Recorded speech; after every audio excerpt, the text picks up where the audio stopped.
Qatar ने एक समृद्ध और आधुनिक देश है, लेकिन कतर के पास हमेशा से इतनी अमीरी और शानो शौकत नहीं थी, जबकि इसकी गिनती दुनिया के सबसे गरीब देशों में की जाती थी। आखिर कैसे अमीर बना कतर? कतर एक गर्म और रेगिस्तानी देश है, जहां वनस्पति और पीने के पानी की कमी रहती है। कतर की राजधानी दोहा है, जिसे वर्तमान समय में खाड़ी देशों में बेहद समृद्ध और अमीर देश माना जाता है। लेकिन कतर के हालात हमेशा से ऐसे नहीं थे, क्योंकि कुछ साल पहले इस देश में रेत के टीले, धूल भरी टूटी फूटी सड़कें, छोटे घर और गरीबी का सामना कर रहे लोग दिखाई देते थे। लेकिन कहते हैं ना कि देने वाला जब देता है तो छप्पर फाड़ कर देता है। कतर के साथ भी कुछ ऐसा ही हुआ था, जहां प्राकृतिक गैस और तेल भंडार खोजा गया था। दरअसल साल 1916 में कतर और ब्रिटिश शासकों के बीच एक एग्रीमेंट साइन हुआ था, जिसके तहत ब्रिटिश सेना ने कतर में 25 साल तक अपनी कॉलोनी बनाने का फैसला किया था और इसके बदले में कतर को जमीन और आसमानी हमलों से सुरक्षा देने का वादा किया गया था। लेकिन ब्रिटिश शासकों ने दूसरे देशों की तरह ही कुछ सालों में कतर की अर्थव्यवस्था पर अपना शासन कायम कर लिया था, जिसकी वजह से वहां लोग गुलामी भरी जिंदगी जीने पर मजबूर हो गए थे। उस समय कतर में मोतियों यानी सीप का व्यापार किया जाता था, जिसके लिए लोग समुद्र में गोता लगाकर सीप इकट्ठा करते थे और फिर उन्हें अंतरराष्ट्रीय बाजार में बेचकर पैसा कमाते थे। लेकिन 1950 के दशक में कतर की किस्मत अचानक से चमक उठी, जब यहाँ की धरती पर तेल और प्राकृतिक गैस के भंडार की खोज की गई थी। इस खोज का फायदा कतर के आम नागरिक से ज्यादा ब्रिटिश सेना और देश के तत्कालीन शासक शेख अब्दुल्ला बिन जसीम अल थानी को मिला था, जिन्होंने प्राकृतिक तेल और गैस को बेचकर खूब पैसा कमाया था। ब्रिटिश शासकों की गुलामी से आजाद करवाने के लिए बड़े पैमाने पर विरोध प्रदर्शन शुरू हुआ, जिसकी वजह से आखिरकार साल 1971 में कतर को ब्रिटेन की गुलामी से आजादी मिल गई और यहीं से कतर की समृद्धि की असल शुरुआत हुई थी।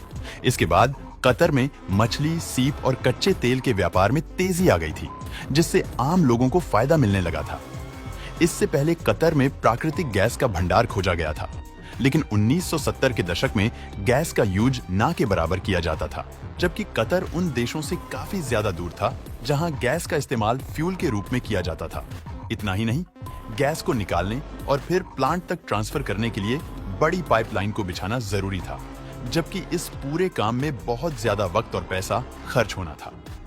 साल 1995 में देश के तत्कालीन प्रधानमंत्री ने गैस इंडस्ट्री के जरिए कतर को नई ऊंचाइयों पर ले जाने का फैसला किया था, जिसके तहत एक ऐसी तकनीक का इजाद किया गया था जिसमें गैस को तरल रूप में बदलकर फ्यूएल की तरह टैंकर में भरकर ट्रांसपोर्ट किया जा सकता था।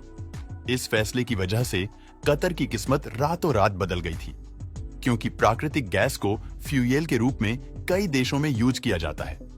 इस तरह कतर कुछ ही सालों में नेचुरल गैस एक्सपोर्ट करने के मामले में दुनिया का सबसे बड़ा देश बन गया, जिसकी वजह से देश में बिलियन डॉलर की कमाई हो रही थी। कतर के पास मौजूदा समय में बहुत सारा प्राकृतिक गैस भंडार है, जो कई सालों तक खत्म नहीं होगा।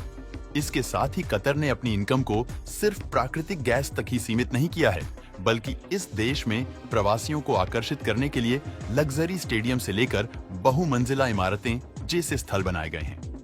लेकिन अगर भविष्य में कतर के पास प्राकृतिक गैस का भंडार खत्म हो भी जाता है, तो वो प्रवासियों के जरिए अच्छी खासी कमाई कर सकता है। इसके साथ ही कतर में मूंग और मछली पकड़ने का व्यापार भी बहुत बड़े स्तर पर आगे बढ़ रहा है। हालांकि ये बात अलग है कि समुद्री सीप का व्यापार दूसरे देशों में भी बढ़ गया है।